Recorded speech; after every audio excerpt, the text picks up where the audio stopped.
Hello friends, welcome you all to Digital English Guruji official YouTube channel में. My name is Andy Dikshit और today we will discuss UP TET previous year questions यानी कि हम पुराने सालों में पूछे गए, पुराने वर्षों में पूछे गए उत्तर प्रदेश शिक्षक पात्रता परीक्षा के कुछ क्वेश्चंस को डिस्कस करेंगे इंग्लिश सब्जेक्ट के, इंग्लिश पार्ट के. ठीक है, तो मैं क्वेश्चंस को थोड़ा सा जल्दी जल्दी डिस्कस करूंगा और जहां पर समझाने वाली बातें हैं वहां पर मैं आपको समझाऊंगा भी. आप इस सारे लेसन्स को एंजॉय कीजिएगा. ये बहुत ही हेल्पफुल होने वाला है आपको लास्ट टाइम में कि हाँ आप किस तरीके से क्वेश्चंस को अप्रोच कर सकते हैं, मिसलेनियस टाइप ऑफ क्वेश्चंस को किस तरीके से आप अप्रोच कर सकते हैं. ठीक है, तो ये बहुत हेल्पफुल रहेगा आप लोगों के लिए और आपको इसमें से इस टाइप के क्वेश्चंस मिलेंगे भी. ठीक है, तो यहाँ पर पहला वर्ड दे रखा है, पहला क्वेश्चन आपको दे रखा है choose the option is nearly the same in the meaning. यानी कि ये जो वर्ड दे रखा है एंशंट, इसका सेम यानी कि सिनोनिम कौन सा होगा. तो एंशंट का मतलब होता है पुराना, जैसा कि आप सब जानते हो पुराना यानी कि ओल्ड. और यहाँ पहला ऑप्शन दे रखा है न्यू, इसका मतलब होता है नया. मिंट का मतलब होता है टकसाल या फिर पेपरमिंट हम यूज कर सकते हैं. एज्ड का मतलब होता है पुराना और सेज का मतलब होता है नॉलेजेबल पर्सन यानी कि जिसको ज्ञान हो किसी भी चीज का. तो इसको हम कह सकते हैं कि कोई भी ज्ञानी या कोई भी नॉलेज रखने वाला व्यक्ति. तो यहाँ पर एंशंट का मतलब होता है पुराना और एज्ड का भी मतलब पुराना होता है, तो आपका आंसर होगा सी. ओके, नेक्स्ट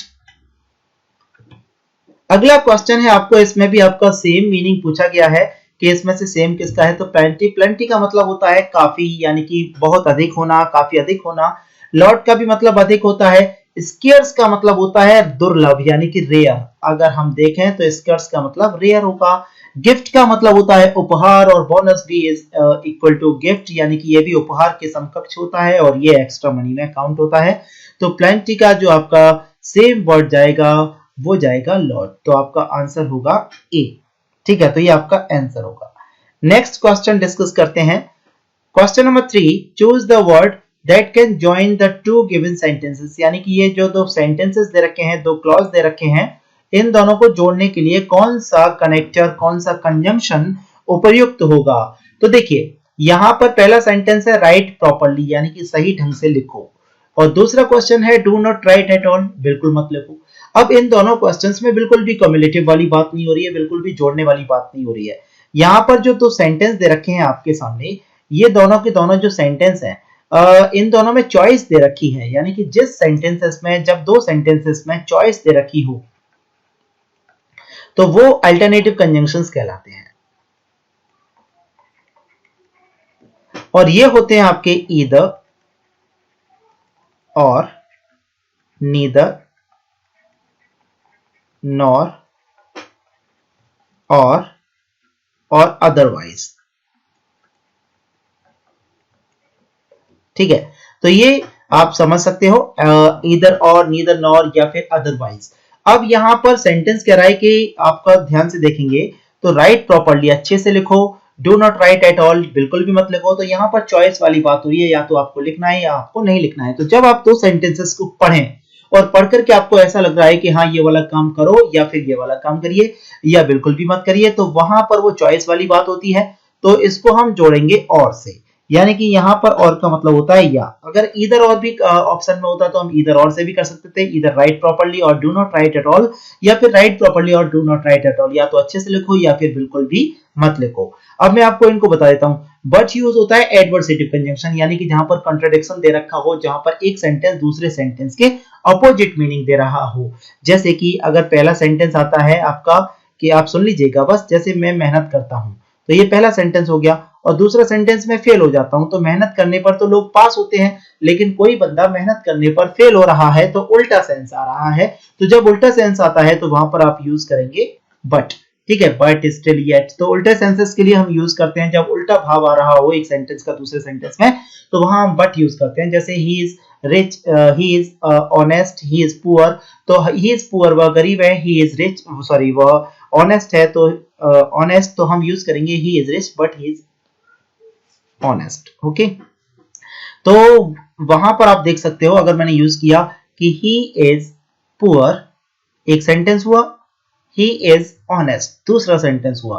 अब इन दोनों को जो कनेक्ट करेगा वो करेगा बट. ठीक है, एंड यूज होता है जब दोनों ही बिल्कुल दोनों सेंटेंसेस का प्लॉट एक जैसा हो, बिल्कुल पद एक जैसे हो, तो वहां पर हम यूज करते हैं एंड को। सो यूज होता है आपका रिलेटिव कंजंक्शंस, कह सकते हैं कि रिजल्ट बताने के लिए यूज होता है कि मैं बीमार था इसलिए मैं नहीं आ पाया, और चॉइस बताने के लिए हम यूज करते हैं और को। ठीक है, नेक्स्ट। अब ये क्वेश्चन आपका दे रखा है, choose the word that can join two given sentences, यानी कि जो इन दोनों सेंटेंसेस को जोड़ सके। अब यहाँ आप देखिएगा शी इज प्रिटी यानी कि वह सुंदर है, शी इज प्राउड यानी कि उसको घमंड है। तो यहाँ पर वह सुंदर है तो सुंदर लोगों को घमंड नहीं होना चाहिए, लेकिन एक उल्टा सेंस आ रहा है, तो यहाँ पर बट यूज होगा। शी इज प्रिटी, वह सुंदर है क्योंकि उसको घमंड है, ऐसा कुछ नहीं हो सकता, क्योंकि घमंड होने के बाद में ऐसा कुछ होता तो हम बिकॉज यूज करते। अगर हम कि शी इज प्रिटी, वह सुंदर है, बिकॉज शी इज प्राउड, क्योंकि वह घमंडी है इसलिए वह सुंदर है, ऐसा कुछ नहीं होता, तो ये आपका ऑप्शन नहीं होगा। बिकॉज आपका कारण बताने के लिए यूज होगा। वाइल जब एक ही टाइम पर दो काम हो रहे हों, जैसे teacher came student stood up, तो while teacher came student stood up हमने use, when teacher came use करेंगे। लेकिन I was watching TV, my mother was cooking food, मैं टीवी देख रहा था, मेरी मम्मी वहां पर खाना बना रही थी। तो जब एक ही टाइम पर दो काम हो रहे होते हैं तो वहां वाइल का यूज करते हैं, जैसे while I was watching TV, my mother cooking food, या फिर while walking along the field, while walking along the road a car hit him. तो यहाँ पर हम यूज कर सकते हैं वाइल का यूज, यानी कि जब एक ही टाइम पर दो काम हो रहे होते हैं तो वहां पर हमें वाइल का यूज करना होता है। और नॉट आप सब जानते हैं, तो यहाँ पर यूज होगा ही नहीं। देन आपका आंसर हुआ बट। एक बार और सुन लीजिए, बिकॉज यूज होता है कारण बताने के लिए, यहाँ पर कोई कारण नहीं बताया गया। वाइल का यूज और व्हेन का यूज करते हैं टाइम के लिए, जब एक काम हो जाए और उसके बाद में दूसरा काम हो तो वहां पर हम यूज करते हैं व्हेन का। और जब एक ही समय पर दो काम हो रहे होते हैं तो वहां पर हम यूज करते हैं वाइल का। जैसे स्टूडेंट्स, टीचर पढ़ा रहे थे, स्टूडेंट शोर मचा रहे थे, तो एक ही समय पर दो काम हो रहे होते हैं। तो यहाँ पर आपका आंसर होगा बट। नेक्स्ट यहाँ पर कह रहा है the leaves were yellow and sticky, यानी कि identify the verb in the given sentence. तो यहाँ पर वर्ब दे रखी है केवल वर, तो वर हमारा वर्ब है, ये तो आप इजीली इसको डिस्कस कर सकते हैं, अप्रोच कर सकते हैं। येलो एंड स्टिकी इन दोनों का मतलब एडजेक्टिव हो गया, येलो का मतलब हो गया पीला, ये भी, और ये हमारे स्टिकी का मतलब हो गया थोड़ा सा चिपचिपे थे या फिर है ना थोड़े से भीगे हुए थे। तो यहाँ पर वर्ब आपका वर्ब होगा, लीव्स नाउन है और ये दोनों एडजेक्टिव्स हैं। ठीक है, नेक्स्ट नाइफ। नाइफ का मतलब होता है चाकू। अब इसका हमें प्लूरल देखना है, तो प्लूरल इसका कौन सा होगा? नाइफ होगा, KNIFES नाइफ्स होगा, KNIVES नाइफ्स होगा, ये KNIFEY नाइफ होगा। तो यहां पर आपका ऑप्शन होगा KNIVES। आप सब जानते हो अगर किसी भी वर्ड की लास्ट में FE या F लगा हो तो उसके दो तरीके से प्लूरल बनते हैं। एक तो बनता है केवल S लगा करके, जैसे हैंड का चीफ्स, तो उसका हैंड का चिप्स हो जाएगा, रूफ का रूफ्स हो जाएगा। और जैसे कि लाइफ हुआ, वाइफ हुआ, तो उसमें VES लगा करके बनता है। तो इस पोर्शन को यानी कि नाउन की जो सिंगुलर एंड प्लूरल वाली वोकैबुलरी है उसको आप अच्छे से पढ़ के जाइएगा कि कहां पर सिंगुलर एंड प्लूरल बनने के कॉन्सेप्ट कौन से होते हैं। हालांकि अगर मुझे समय मिला तो मैं इस पर भी वीडियो बनाऊंगा। तो यहां पर आपका आंसर क्या होगा? KNIVES। Choose the correct spelling. अगर करेक्ट स्पेलिंग की बात की जाए तो रिसीव सीम हो रहा है, यानी कि ये रिसीव जैसी स्पेलिंग्स लग रही हैं, तो आपका आंसर होगा RECEIVE, रिसीव। यहां पर भी करेक्ट स्पेलिंग पूछा गया है, और करेक्ट स्पेलिंग इसका क्या हो सकता है? पजेस दे रखा है, तो पजेस का मतलब होता है यानी कि अधिकार जमाना, तो आपका करेक्ट स्पेलिंग होगा POSSESS। और उसी तरीके से इनकरेक्ट स्पेलिंग यहाँ पे भी पूछा गया है, तो इनकरेक्ट स्पेलिंग देखना है लोनर। लोनर का मतलब होता है एक तरीके से एकाकी जीवन जीने वाला। मैथमेटिक्स तो MATHEMATICS होता है, GRAMMER ग्रामर होता है। अरिथमेटिक की भी स्पेलिंग सही है, तो यहाँ पर ये वाली स्पेलिंग गलत है। ओके,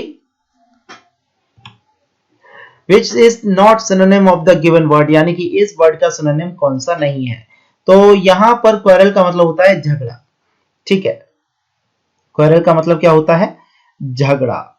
ओके, अब यहां पर आर्ग्यूमेंट, आर्ग्यूमेंट का मतलब झगड़ा होता है। ओके, बिकरिंग बिकरिंग का मतलब होता है कोई भी बात पर छोटी मोटी कहा सुनी हो जाना, यानी कि ये भी झगड़े का सेंस दे रहा है। डिस्कॉर्ड का भी मतलब होता है एक तरीके से झगड़ा, मतभेद हो जाना।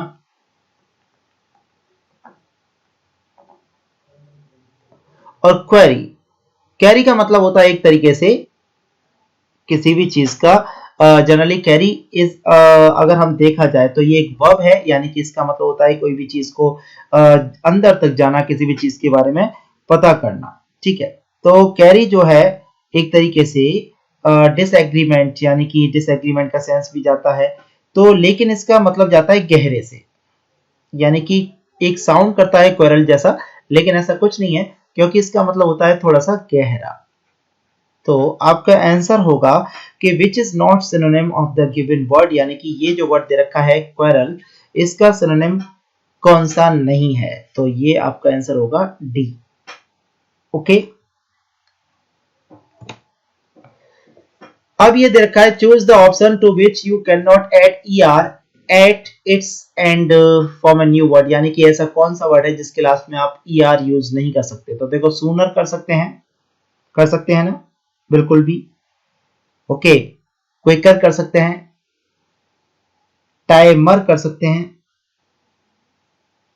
बिल्कुल, विचर। तो ये कह रहा है choose the option to which you can not add, जिसमें आप ई आर नहीं जोड़ सकते। तो टाइमर में हो सकता है, क्विकर में हो सकता है, सूनर में हो सकता है, विच में आप यूज नहीं करेंगे। ठीक है, तो ये विच में यूज नहीं होगा, इसका वैसे मतलब होता है जो। यस, WHICH और WICH दोनों का। यहां पर दे रखा है choose the best option to complete the given sentence, यानी कि इस सेंटेंस को कंप्लीट करने के लिए ऑप्शंस दे रखे हैं, इनमें से कौन सा आएगा। बात हो रही है पीपल की। पीपल हमारा काउंटेबल होता है, गिने जा सकते हैं, तो यहां पर मच तो आएगा नहीं, क्योंकि ये अनकाउंटेबल के लिए यूज होता है आपका। ठीक है, मैनी काउंटेबल के लिए यूज होता है, अ लॉट के साथ ऑफ यूज होता है, लॉट ऑफ पीपल, और फिर ए भी यूज हुआ है, लेकिन यहाँ पर आर आ रहा है इसलिए नहीं आएगा। और यहाँ some, there are not some people here, तो नेगेटिव सेंटेंस में हम सम का यूज नहीं करते, नॉट के साथ में नेगेटिव सेंटेंस में हम एनी का यूज करते हैं। अब एनी पीपल तो आ नहीं सकता, तो यहाँ पर there are not many people. जैसे कि आप सब जानते हो, मैं आपको बता दूं, सेंटेंस आया do you have any milk. अगर ऑप्शन में हो तो आप एनी लगाएंगे, ये मत कहना कि ये सिंगुलर या प्लूरल है। यानी कि नेगेटिव सेंटेंस और इंटरोगेटिव सेंटेंस में आप एनी यूज करेंगे। अगर मैं इसको नेगेटिव करता हूं, I do not have any milk, yes, any coffee, any milk हम कर सकते हैं। अगर ये एफर्मेटिव सेंटेंस होता तो आप सम यूज करते, जैसे आई हैव सम मिल्क। मैं इसकी एडजेक्टिव की जो फिल इन द ब्लैंक्स होते हैं उनकी एक्सरसाइज आपको कराऊंगा। तो आई हैव सम मिल्क, तो सेंटेंस यहां पर नेगेटिव है, इसलिए मैनी के साथ जाएंगे, ना कि सम के साथ। ओके, आप इसको दो बार सुन लीजिएगा। नेक्स्ट क्वेश्चन है यू शुड योर होमवर्क। अब यहां पर कंप्लीट करना है इस सेंटेंस को। ठीक है, then simple, you should do your work, you should do your homework, do is correct। choose the correct word order, यानी कि आपको करेक्ट वर्ड ऑर्डर यूज करना है। करेक्ट वर्ड ऑर्डर यानी कि सब्जेक्ट, वर्ब, ऑब्जेक्ट, etc, ये सारी चीजें आपको सेट करनी है। सब्जेक्ट हो गया, वर्ब हो गई, ये भी हो गया और ये भी हो गया, ये दोनों ऑब्जेक्ट्स हो गए। ये नहीं होगा माई पेंसिल ऑब्जेक्ट पहले कैसे आ गया, माई पेंसिल ये भी नहीं होगा। अब हमारे पास ऑप्शंस बचे ये दोनों। ठीक है, तो यहां पर आप यूज करते हैं सब्जेक्ट, वर्ब, ऑब्जेक्ट और फिर अदर वर्ड्स। तो आंसर होगा ये वाला D, I lent him my pencil. Okay, next question देखते हैं। यहां पर choose the option to which you can add ly at the end to form a new word, यानी कि आपको ly किस किस में ऐड कर सकते हैं। तो आप इसको वो ऑप्शन तलाशना है जिसमें आप ly यूज कर सकते हैं। ठीक है, तो देखिए यहां पर लेटली हो सकता है, सूनली नहीं होता, सूनर होता है, नाउली नहीं होता, फास्टली नहीं होता। तो हमें वो ऑप्शन चूज करना है जिसमें ly यूज हो सकता है, और ly केवल लेट में यूज हो सकता है। लेट का मतलब होता है देरी से, और लेटली अगर हम यूज करते हैं तो इसका मतलब होता है आपका रिसेंटली, यानी कि हाल ही में। ठीक है, next, which prefix can be used with the following words, यानी कि प्रीफिक्स का मतलब हो जाता है कि इनमें से ये जो तीन वर्ड्स दे रखे हैं आपके, टेक, चीफ या बिहेव, इसमें से पहले, इन वर्ड्स के पहले शुरुआत में कौन कौन सा प्रीफिक्स या कौन सा एक प्रीफिक्स, कौन सा एक वर्ड सेट हो सकता है। Non take, non chief, non behave नहीं होता। Dis take, dis chief, dis behave नहीं होता। In take, in chief, in behave नहीं होता। मिस्टेक होता है, गलती, मिसचीफ और मिसबिहेव, ये तीनों होते हैं। तो आंसर होगा मिस, MIS। यहां पर आपका दे रखा है ही डील्स, यानी कि वह डील करता है राइस।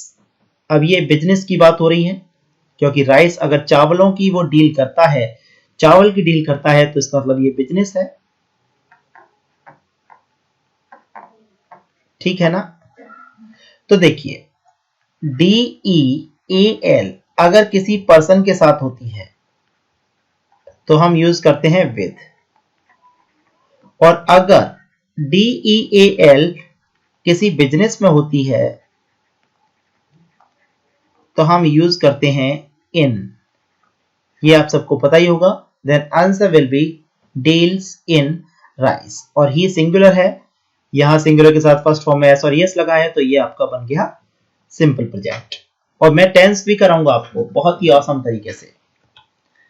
यहां पर देखिए, which suffix can be used with the following words, यानी कि इन शब्दों के साथ में कौन सा सफिक्स यूज हो सकता है, यानी कि बाद में कौन सा वर्ड यूज हो सकता है।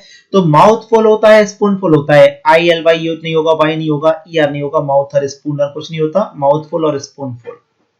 ठीक है, नेक्स्ट, सफिक्स और प्रीफिक्स को एक बार देख जाइएगा वही नाउन के एक्सरसाइज में। और for the question below choose the best answer, यानी कि इस क्वेश्चन का बेस्ट आंसर देना है, तो यहां पर हम अपने लॉजिक से लगाते हैं। ये कह रहा है shall we go to the gym now, क्या हमें जिम चले जाना चाहिए या चलना चाहिए, या क्या हम जिम चलेंगे। तो आई एम टू टायर्ड, मैं बहुत थका हुआ हूं। तो जब बात शैल वी की हो रही है, बहुत सारे लोगों की हो रही है, तो आंसर एक आदमी भी दे सकता है, लेकिन जब हमारे सामने लिखे हुए स्टेटमेंट होते हैं तो वहां पर हम ऑप्शंस के अकॉर्डिंग चलते हैं। तो यहां पर बात सिंगुलर, आंसर आदमी दे रहा है, वो एक आदमी दे रहा है, जो कि नहीं होगा, यानी कि ये गलत है। इट्स वेरी गुड, ये तो बहुत अच्छी बात है, ये हो सकता है एक बार को। आई सपोज यू कैन, तो आपको जाना चाहिए, और नॉट एट ऑल, बिल्कुल भी नहीं। तो हमेशा ध्यान रखना कि जब कभी भी कोई सेंटेंस इंटरोगेटिव है,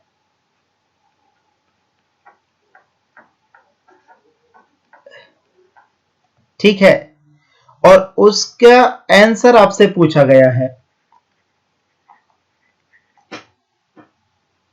ठीक है, तो उसका आंसर जितना हो सके उतना नेगेटिव सेंटेंस में ही देना। कब? जब इंटरोगेटिव सेंटेंस में नॉट नहीं दे रखा हो, यानी कि जब वो नेगेटिव इंटरोगेटिव ना हो। और अगर इंटरोगेटिव सेंटेंस आपका, ध्यान से सुनना, अभी मैं एक एग्जांपल कराऊंगा, नेगेटिव भी है, तो उसका जो आंसर आएगा वो एफर्मेटिव में आएगा। जैसे इसको समझ सकते हैं, हु नोज मोहन, मोहन को कौन जानता है? तो आंसर होगा नोबडी नोज मोहन। ये कॉन्सेप्ट है, अगर आप चाहें तो मैं इसको पूरा पढ़ा सकता हूं आपको। और अगर क्वेश्चन बनता है who does not know Mohan, Mohan को कौन नहीं जानता, तो आंसर बन रहा है, यहां पर इंटरोगेटिव और नेगेटिव है ना, नॉट लगा हुआ है, तो आंसर बनेगा एवरीबडी नोज मोहन, मोहन को हर एक कोई जानता है। भाई क्लास में कोई आए और वो आपसे पूछे हु नोज दिस, इसको कौन जानता है, तो उसके कहने का मतलब है कि उसके अनुसार कोई नहीं जानता। और अगर वो बोलेगा who does not no this, इसको कौन नहीं जानता, देखिए इनको कौन नहीं जानता है, तो इसका मतलब इनको सब जानते हैं। बस इतना सा कॉन्सेप्ट है।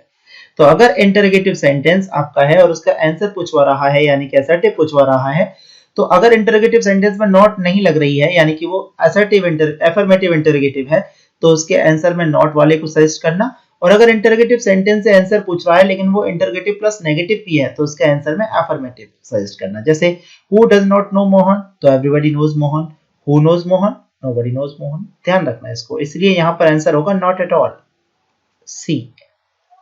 समझ में आ गया? समझिएगा, अगर आप कहें तो मैं इसको पूरा चैप्टर आपको पढ़ा दूंगा, ठीक है? Okay, next, which is the adjective in the given sentence?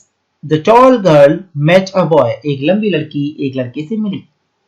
The tall girl यानी कि लंबी, वो लंबी लड़की, वह लंबी लड़की एक लड़के से मिली, तो यहां पर एडजेक्टिव हुआ tall। गर्ल तो नाउन हो गया, तो ये वर्ब हो गई, ये भी नाउन हो गया, तो यहां पर एडजेक्टिव हुआ आपका tall। जो नाउन को क्वालिफाई करे that is adjective, you know. Which is not an antonym of the given word, यानी कि इसका कौन सा उल्टा एंटोनिम नहीं है, तो लवली अगर हम बात करें तो इसका कौन सा एंटोनिम नहीं है। लवली का मतलब होता है बहुत ही प्यारा, इसका ऑप्शन है टॉल यानी कि लंबा, अगली यानी कि भद्दा एक तरीके से, और ड्रैब का मतलब होता है डल, नीरस, और ऑफुल का मतलब होता है खराब, क्रम से।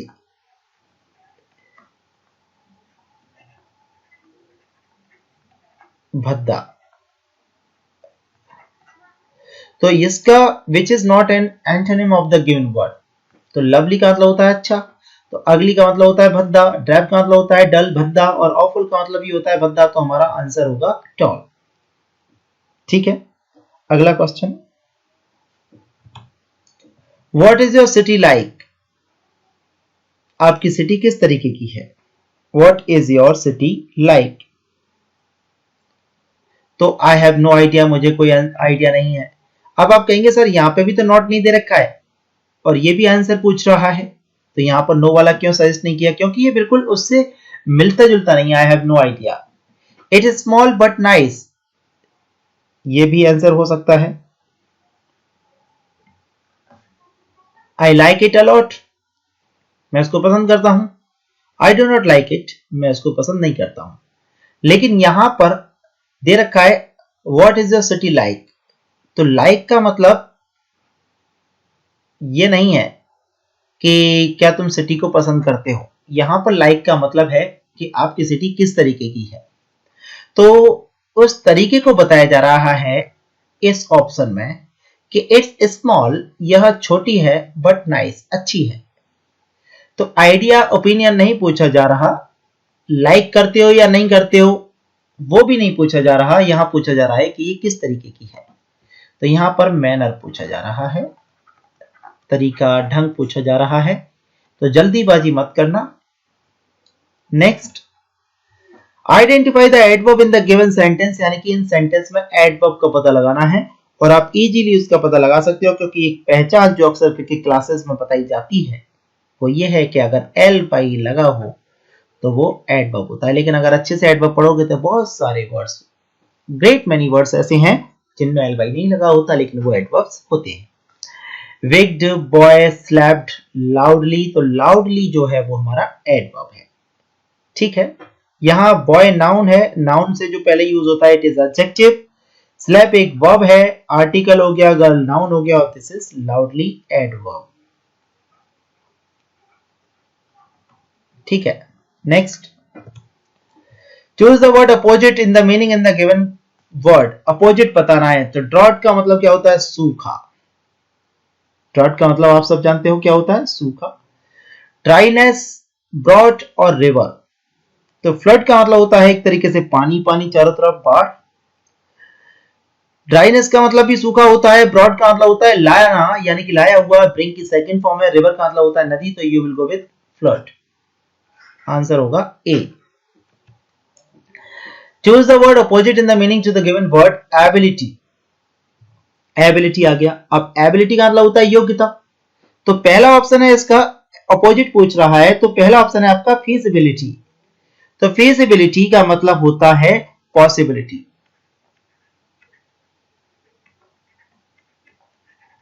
यानी कि संभावना।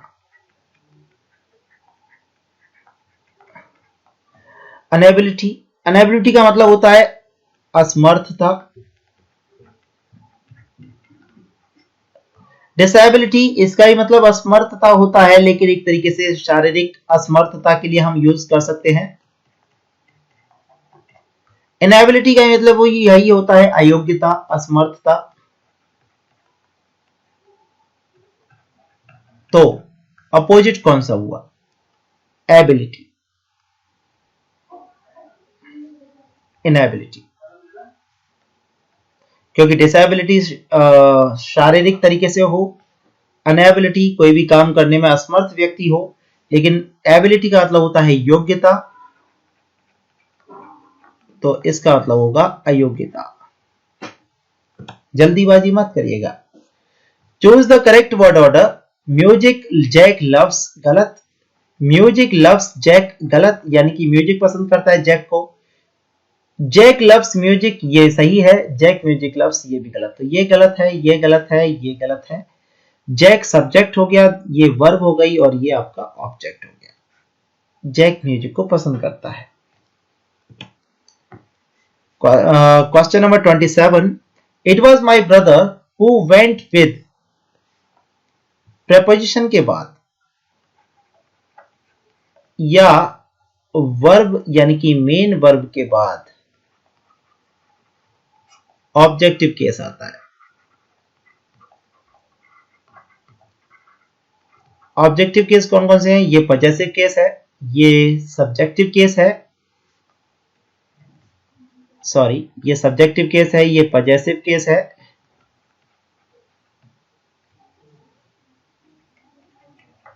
ये आपका सब्जेक्टिव केस है, और ये आपका ऑब्जेक्टिव केस है। तो it was my brother who went with her, ध्यान रखना, हिम होता तो him. What are the words that spell the same backward called, यानी कि एक ऐसे वर्ड्स जो बिल्कुल सेम एक तरीके से बैकवर्ड्स रखते हैं। तो यहां पर पहला वर्ड है आपका अनेग्राम। इसका मतलब होता है जब शब्दों को बदल दिया जाता है, यानी कि जब आपके शब्दों को बदल दिया जाए। इनके बारे में विस्तार से बताऊंगा। अब्रीविएशन का मतलब होता है संक्षिप्त। अब्रीविएशन का मतलब क्या होता है? संक्षिप्त। क्रॉसवर्ड का मतलब होता है एक तरीके से पहेली। और पैलिंड्रोम, पैलिंड्रोम का मतलब होता है एक तरीके से चरण। ठीक है, तो पैलिंड्रोम का मतलब होता है चरण, यानी कि पैलिंड्रोम इज अ वर्ड या फ्रेजेस, नंबर और other sequence of character which reads the same back word as for word such as जैसे कि हमने यूज किया आपका M A D A M, तो यहां पर भी M आ रहा है, यहां पर भी M आ रहा है।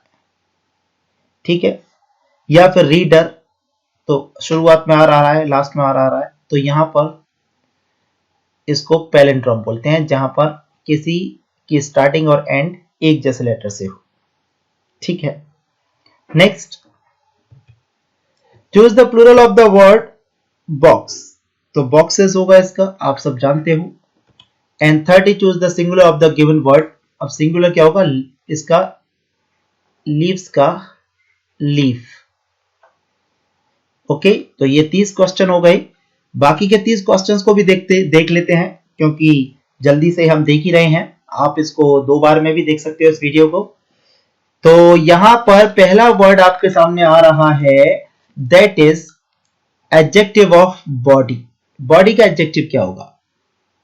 कॉर्पोरल का मतलब होता है एक तरीके से देखा जाए तो शारीरिक, यानी कि शरीर से संबंधित।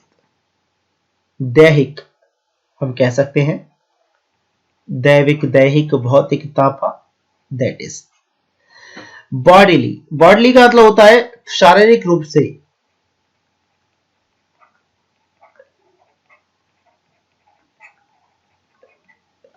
कॉर्पोरियल का मतलब होता है आपका एक तरीके से देखा जाए तो जो व्यक्ति शरीर को धारण करता है, देह को धारण करता है, या फिर ऑल ऑफ दीज। तो यहां पर आपका जो आंसर होगा एडजेक्टिव ऑफ बॉडी, क्योंकि बॉडी तो नाउन है भाई, आप सब जानते हो इसको कि बॉडी का मतलब क्या होता है, नाउन। तो यहां पर आपका होगा बॉडीली, यानी कि शारीरिक रूप से, क्योंकि ये जो शरीर को धारण करने वाला वो ये दैहिक रूप से होता है। तो you will go with B. Next, अगला क्वेश्चन है आपका अनस्टेबल। यहां पर एज अनस्टेबल, यानी कि अनस्टेबल का मतलब होता है जो स्टेबल ना हो, एज। तो यहां मर्क्यूरी के साथ जाएंगे, क्योंकि स्टेबल नहीं होता, हिलता रहता है, इसी सेंस में। ठीक है, next, give one word substitution to the following life history of a man written by himself is called. तो इनको हम समझ लेते हैं। पहला वर्ड है आपका बिब्लियोग्राफी। बिब्लियोग्राफी का मतलब होता है एक तरीके से बुक से रिलेटेड, क्योंकि यहां पर बिब्ली जहां लग जाता है वहां पर बुक का मतलब आता है, और बिब्लियोफाइल हम यूज करते हैं तो इसका मतलब हो सकता है ग्रंथ या किताबों की सूची।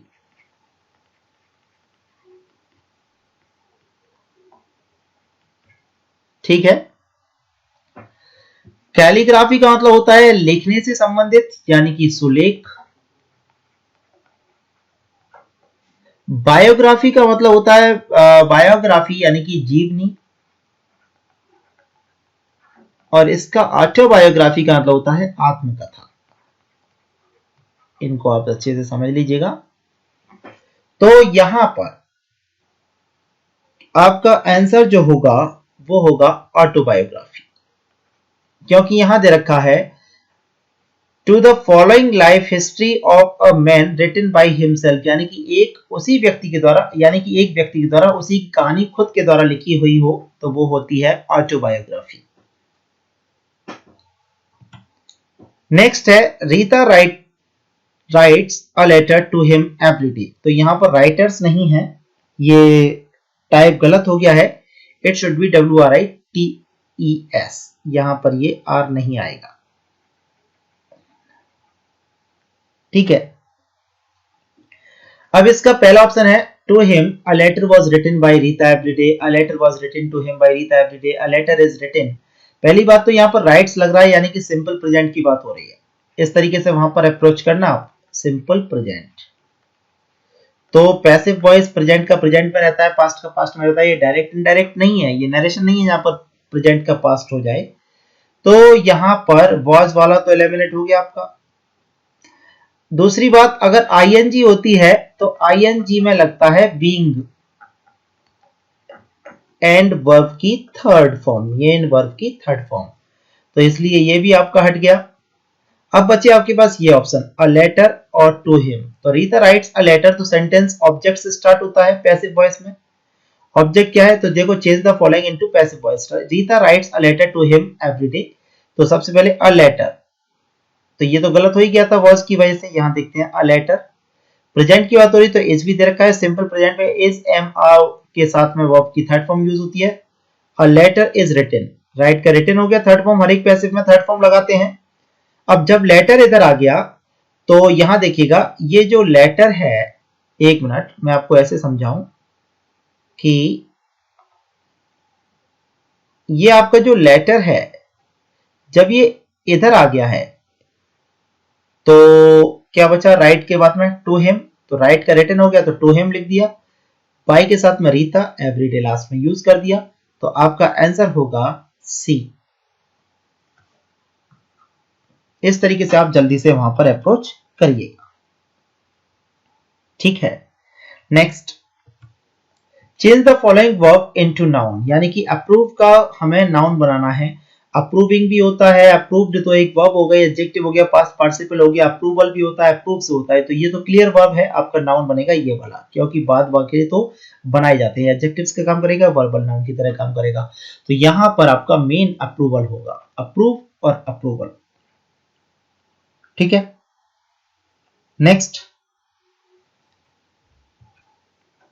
अब देखिए क्वेश्चन नंबर 6। क्वेश्चन नंबर 6 कह रहा है choose the correct figure of speech in the following sentence, यानी कि इस सेंटेंस में हमें correct figure of speech use करनी है। तो fair is fall and fall is fair, यानी कि जो न्याय है वो ही दूषित है और जो दूषित है वही न्याय है, यानी कि न्याय ही अभद्र है, अभद्रता ही न्याय है। तो कुल मिलाकर के यहां पर कॉन्ट्रडिक्शन हो रहा है, यानी कि विरोध हो रहा है एक बात का। तो इसके ऑप्शंस दे रखे हैं hyperbole, oxymoron, metaphor and simile. Metaphor generally use होता है एक तरीके से इंप्लाइड सिमिली होता है, एक तरीके से हम कह सकते हैं कंपेयर, जहां पर हो किसी भी चीज का कंपैरिजन हो वहां मेटाफॉर है। वो आप अच्छे से जानते हैं कि जहां पर लाइक या एज करके दे रखा होता है वो हमारा सिमिली होता है। ऑक्सीमोरन जहां पर विरोधाभास हो किसी भी चीज का वो आप पढ़ करके समझ जाएंगे, और जहां पर हाइपरबली यानी कि अतिशयोक्ति होता है, किसी भी बात को बढ़ा चढ़ा करके कह दिया जाए, बहुत ज्यादा बढ़ा चढ़ करके। तो यहां पर आपका जो आंसर होगा वो होगा बी, क्योंकि oxymoron is a figure of speech in which generally contradiction terms in conjunctions, यानी कि with help of conjunctions with the connectors हम कॉन्ट्रडिक्शन टर्म्स को देखते हैं। तो ये कंजंक्शन से कनेक्ट कर दिए, ठीक है। ये आप फिगर ऑफ स्पीच को एक बार देख लीजिएगा, और अगर आप कहते हैं तो मैं इनको विस्तार से बता दूंगा, लेकिन अभी आपको इस तरीके से नहीं बता पा रहा हूं क्योंकि टाइम बहुत कम लेना चाह रहा हूं मैं। यहां पर दे रखा है which of the following was a nature poet, nature poet कौन से हैं। तो अगर बात करी जाए नेचर पोएट की, तो नेचर पोएट कौन कौन से हैं तो आप सब जानते होंगे, ठीक है। तो पहले ऑप्शन दे रखे हैं एडगर एलन पो, दूसरे ऑप्शन दे रखे हैं विलियम वर्ड्सवर्थ, तीसरे में दे रखे हैं आपके, आप सब शायद इनसे परिचित हों, वॉले शोइंका, और आपका अगला दे रखा है आपका वॉल्ट हिटमैन। तो देखिए ये जो एडगर एलन पो थे ये बहुत ही मिस्ट्री लिखते थे, यानी कि रहस्य, ये रहस्य के बारे में ज्यादा जाने जाते हैं, इनकी जितनी भी रचनाएं हैं वो रहस्य से भरी हुई हैं। और जो आपका वॉले शोइंका थे ये एक तरीके से ऐसे लिखते हैं। वॉल्ट हिटमैन जो हैं वो भी एक जर्नलिस्ट हैं,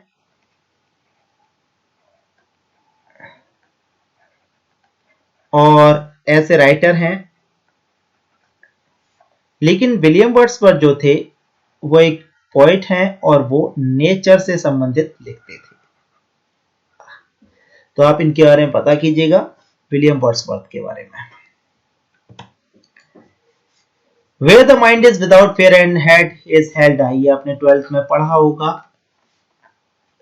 रविंद्रनाथ टैगोर जी का है, Where the mind is without fear, ठीक है।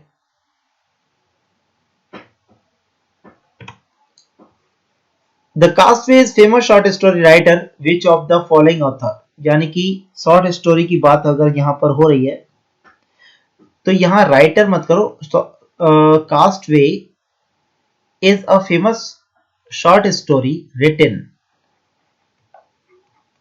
ये टाइपिंग मिस्टेक हो गया है। By which of the following author, यानी कि ये जो कास्ट वे है, द कास्ट वे, ये इनमें से किसने लिखा है। तो आपको पता कर होना चाहिए था इसके बारे में। इसका मतलब होता है एक तरीके से किसी भी चीज को सैक्रिफाइस करना, लेकिन यहां पर कौन सा हो सकता है। रस्किन बॉन्ड ने लिखा है, खुशवंत सिंह ने लिखा है, तो कास्टवे जो लिखा है वो किसने लिखा है, ये क्वेश्चन पूछा गया था आपका।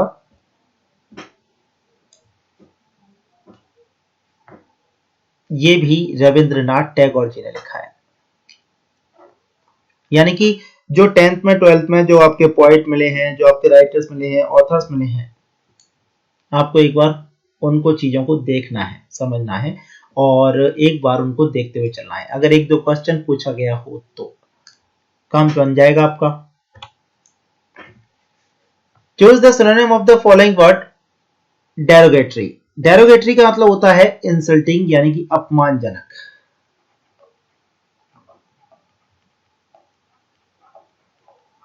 डेरोगेटरी सिचुएशन, अपमानजनक। इसका पहला ऑप्शन है रेजोल्यूशन। रेजोल्यूशन का मतलब होता है पक्का इरादा।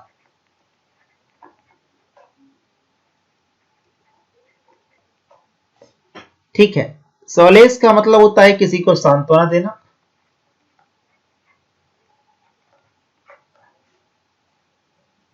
ह्यूमिलिएटिंग का मतलब होता है अपमानजनक।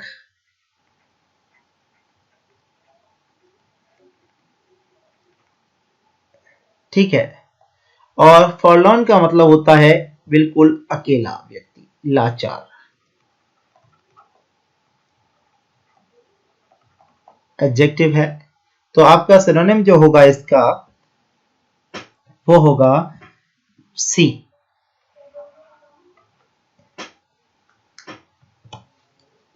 पूस की रात। अगर आपको समय मिले यूपी टेट के एग्जाम के बाद में, तो यूट्यूब पर ये पूस की रात की स्टोरी पड़ी हुई है और मुंशी प्रेमचंद्र जी ने ये पूस की रात स्टोरी लिखी है। और मैं तो ये कहूंगा कि आप जब भी समय मिला करें तो ये इधर उधर की वीडियोस को ना देख करके आप मुंशी प्रेमचंद्र की कहानियां या मालगुडी डेज को सर्च करो, इसको देखो, या लाइफ के अगर लेसन्स को सीखना चाहते हो तो इनको तो देखो। साथ ही यूट्यूब पर बहुत सारी अच्छी अच्छी कहानियां पड़ी हुई हैं जो शायद हमारे पापा के जमाने की थी, जब DD1 पे आते थे नुक्कड़ सीरियल। तो जब कभी भी समय मिले तो सोने से पहले इनको देख करके सो, जिससे कि आप लोगों में बहुत ही हिम्मत आएगी। जैसा कि इस समय हम प्रेजेंट सिचुएशन देख रहे हैं, चारों तरफ मतलब हाहाकार मचा हुआ है एक तरीके से देखा जाए तो, जॉब्स के रिगार्डिंग, रोजगार के रिगार्डिंग, यानी कि महंगाई, ये वो सारी चीजें। मैं ये नहीं कहता किस वजह से है, क्यों है, तो बहुत ज्यादा राहत मिलेगी आप लोगों को। तो पूस की रात को जरूर देखना। और पूस की रात को मैं इसलिए और बता रहा हूं क्योंकि उसमें जो एक्टिंग की है ना, मुझे अभी उस एक्टर का नाम नहीं पता, तो वो जरूर देखिएगा। कितनी अच्छी एक्टिंग की है। पूस की रात में होता क्या है, आखिर इसका नाम पूस की रात क्यों है, अगर पढ़ी है तो बहुत अच्छी बात है, लेकिन फिर भी इन स्टोरीज को देखिए। मालगुडी डेज हुआ, पूस की रात हुआ, और मुंशी प्रेमचंद्र की कहानियां, या फिर नुक्कड़ सीरियल, सारे के सारे बहुत ही लाइफ एक तरीके से सेट कर देते हैं, ये किस तरीके से जीना है। तो मुंशी प्रेमचंद्र जी ने लिखा है। आई एम सॉरी, मैं थोड़ा सा आगे बढ़ गया था। ये जो क्वेश्चन है, in the given two sentences select from the answer choice the word which has the same meaning and can be used in the same context as the underlined part of the both the sentences। तो जिसने भी ये type किए हैं तो उन्होंने underline नहीं किया, लेकिन इसको एक तरीके से हम गैस कर सकते हैं। ये कह रहा है the stadium is so large that it can seat more than 200 spectators and Mohan is willing to adjust his tour program accordingly।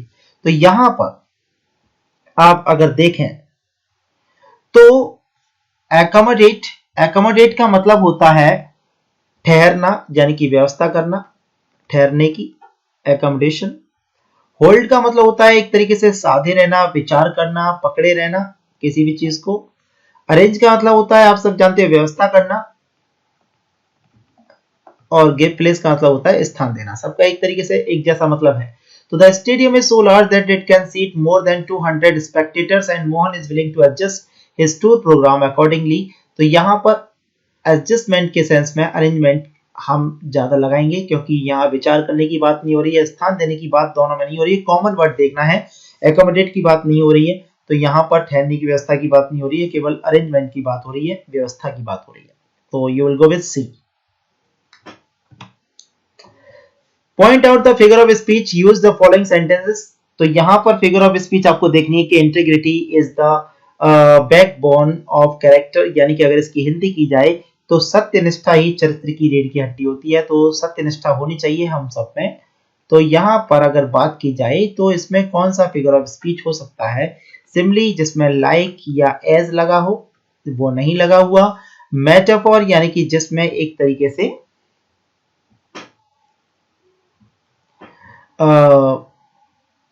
Apostrophe आप सब जानते हो। मेटाफर का मतलब एक तरीके से इम्प्लाइड सिंबली होता है, रूपक अलंकार जिसको रूप दे दिया जाए और कंपेयर किया जाए। एपोस्ट्रॉफी जनरली एपोस्ट्रॉफी यूज होता है एड्रेस करने के सेंस में, किसी भी चीज को संबोधन करके बात करें, बुलाएं, आवाज दें। और ऑक्सीमोरन आप सब जानते हो, बिल्कुल विरोधाभास होता है।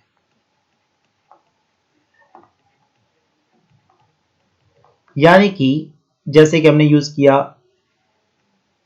लिविंग डेथ, तो डेथ कैसे लिविंग हो सकता है और लिविंग कैसे डेथ हो सकता है? तो विरोधाभास हो रहा है। तो यहां पर आपका जो आंसर होगा वो होगा बी, मेटाफोर। सत्यनिष्ठा चरित्र की रीढ़ की हड्डी है, तो सत्यनिष्ठा को रीढ़ की हड्डी का बना दिया गया है, उसको रूप दे दिया गया है। ठीक है। Find out the grammatically correct sentence, यानी कि इसमें से ग्रामेटिकली करेक्ट सेंटेंस देखना है। तो this is the road to go along होना चाहिए था। लेट अस के बाद में, लेट के बाद में टू नहीं आता। टेक डाउन नहीं होगा, this is not appropriate phrasal verb. His address in your copy, तो नोट डाउन यूज कर सकते हैं। I wrote to him yesterday, मैंने उसको कल लिखा, तो ये वाला बिल्कुल सही है, लेकिन इसमें कहीं भी फुल स्टॉप यूज नहीं हुआ, तो आप उस चीज को मत देखिएगा। आंसर होगा आपका 14। The poem Honest Blindness, when I consider how my light is spent, John Milton ji ने लिखा है। Honest Blindness 12th में था, ये भी हमने पढ़ा था। ठीक है।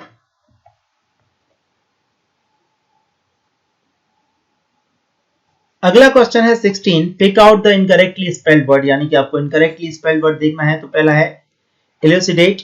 इल्यूसिडेट का मतलब होता है लूसिडली, यानी कि स्पष्ट। ELUCIDATE स्पेलिंग बिल्कुल ठीक है। दूसरा EXAGGERATE होता है, ये स्पेलिंग गलत है। एक्सरेट का मतलब होता है, एक्सरेट का मतलब किसी भी बात को बहुत ज्यादा बढ़ा चढ़ा करके कहना।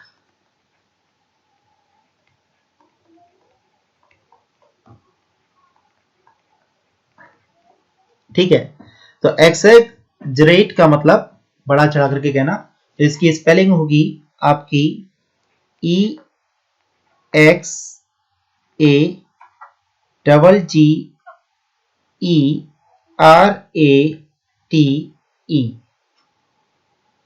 एक्सैजरेट, यानी कि किसी भी बात को बहुत ज्यादा बढ़ा करके कहना।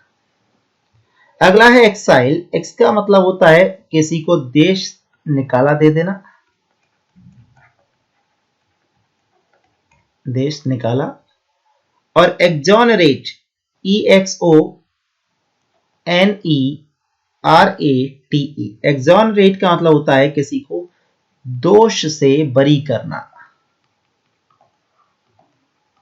या मुक्त करना। तो आपका इनकरेक्ट था ये वाला, EXAGGERATE RATE, ये वाला ई आना चाहिए था इधर और ये वाला ई आना चाहिए था इधर, इस तरीके से यहां पर ये लिख दिया है। Pick out the incorrectly spelled word, यहां पर भी इनकरेक्टली स्पेल्ड वर्ड देखना है। पहला वर्ड है आपका इनिशिएट। इनिशिएट का मतलब होता है बिल्कुल साफ बोलना, खरा बोलना, साफ बात कहना, और इसकी स्पेलिंग बिल्कुल ठीक है, ENUCIATE। दूसरा है GULLIBLE, ये भी स्पेलिंग ठीक है। गलबल इसका मतलब होता है एक तरीके से बहुत सीधा साधा।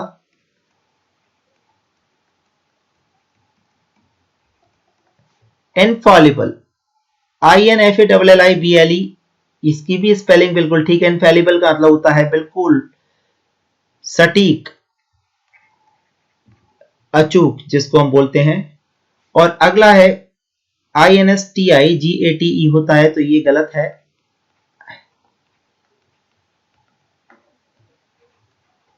स्टिगेट का मतलब होता है किसी भी चीज को उकसाना, किसी भी व्यक्ति को उकसाना, तो वो हमारा होता है इंस्टिगेट। तो आपका ये होगा गलत, ये आंसर होगा ब्रिंग अबाउट। इसका मीनिंग होता है इनिशिएट होता है, ब्रिंग अबाउट होता है कोई भी चीज का घटित होना, वो इंस्टिगेट होता है। Complete the sentence with appropriate word, your hand writing should be, ये इसके लिए इसके आगे एप्रोप्रिएट वर्ड देखना है कि आपका हैंड राइटिंग जो है वो होना चाहिए इंटेलिजेंट। हैंड राइटिंग कभी इंटेलिजेंट नहीं होता। इंटेलिजिबल, इंटेलिजिबल हो सकता है, क्योंकि इंटेलिजिबल का मतलब होता है समझ में आने लायक।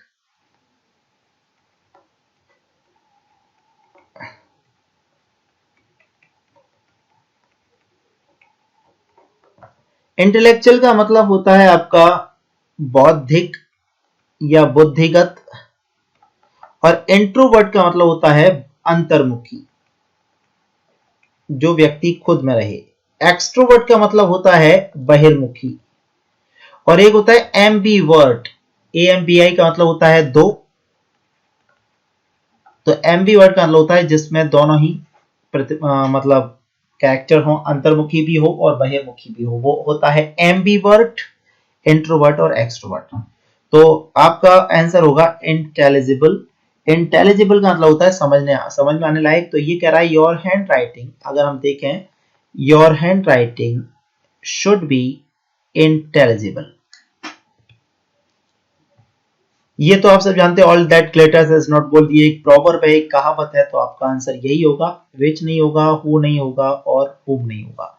दूसरी चीज, अगर किसी भी सेंटेंस में ALL ऑल, वैसे आप प्रोनाउन पढ़िएगा, मैंने कंप्लीट पढ़ाया है, रिलेटिव प्रोनाउन शुरुआत में दिख जाएगा।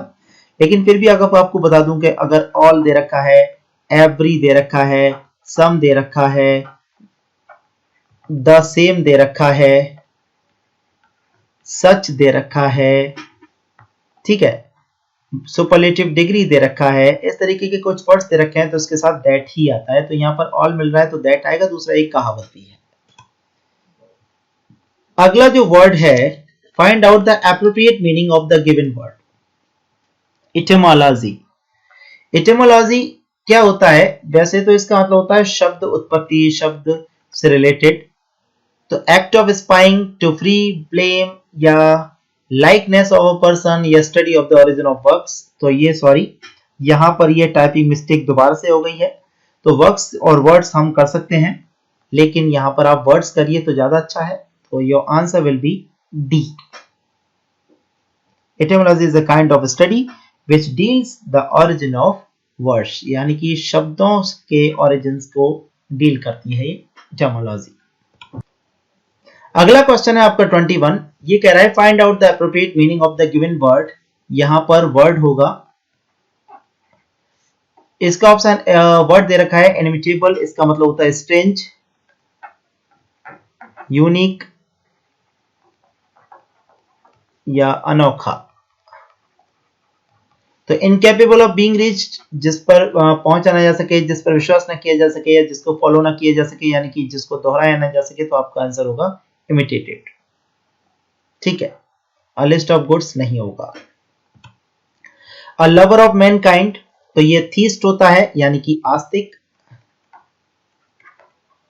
वेटरन, अनुभवी, एक्सपीरियंस्ड। फिलेंथ्रोपिस्ट, PHIL जहां पर लग जाए, PHIL, तो वो हमारा लव को बताता है। और ANTHROP, एंथ्रोप बताता है मनुष्य को, मैनकाइंड को। तो पर्सन जो मैनकाइंड यानी कि मनुष्य से प्रेम करता है वो होता है philanthropist, lover of Mankind. Omnipotent, omnipotent का मतलब क्या होता है?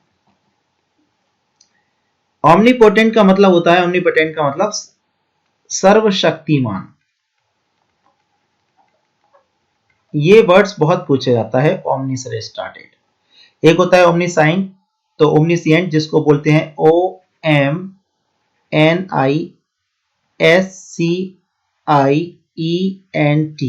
ओमनीसिएंट। ओमनीसिएंट का मतलब होता है अंतर्यामी। एक होता है आपका ओमनीवरस, OMNIVOROUS।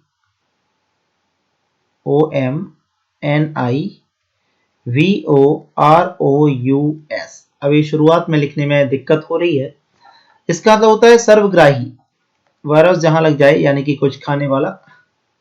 ओमनी का मतलब सब होता है। और एक होता है ओमनी प्रेजेंट और ओमनी प्रेजेंस, OMNIPRESENT।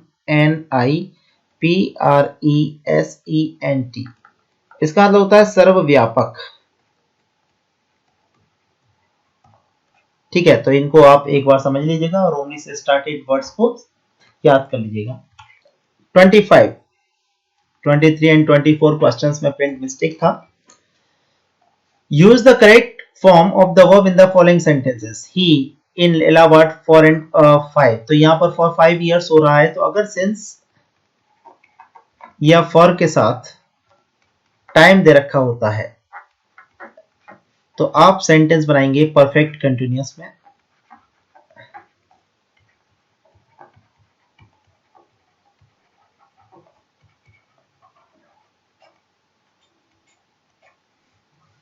अब यहां परफेक्ट कंटिन्यूअस में ये दो पार्ट दे रखे हैं। परफेक्ट कंटिन्यूअस में क्या होता है? हैज बीन प्लस ING,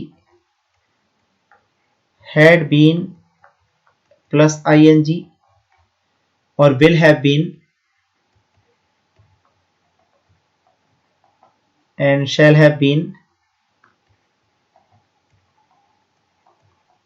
के साथ ING। ये यूज होता है फ्यूचर में, ये यूज होता है पास्ट परफेक्ट कंटिन्यूअस में,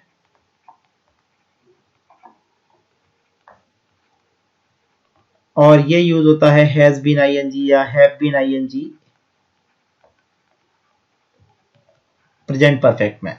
अब ही के साथ में लिव्स आ सकता था, लेकिन सिंस एंड फॉर के साथ टाइम दे रखा है तो ये नहीं होगा, हैज बीन ING होगा, ये प्लूरल के साथ होगा, और ये बिना हेल्पिंग ऑफ के नहीं आ सकता। तो answer will be B. Beck and call, ये एक इडियम है। बैक एंड कॉल, इसका मतलब होता है आप जाएंगे अंडर एब्सोल्यूट कंट्रोल। क्योंकि जो बैक एंड कॉल है आप सब जानते हैं, बैक एंड कॉल इसका मतलब होता है किसी के इशारे पर नाचना।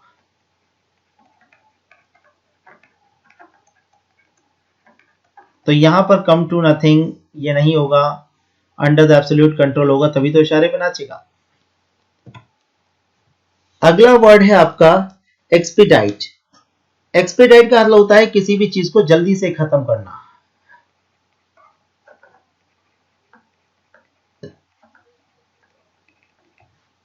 अब अगला आपका जो ऑप्शंस दे रखे हैं एक्सपीडाइट, तो इसका एंटोनिम आपसे पूछा गया है।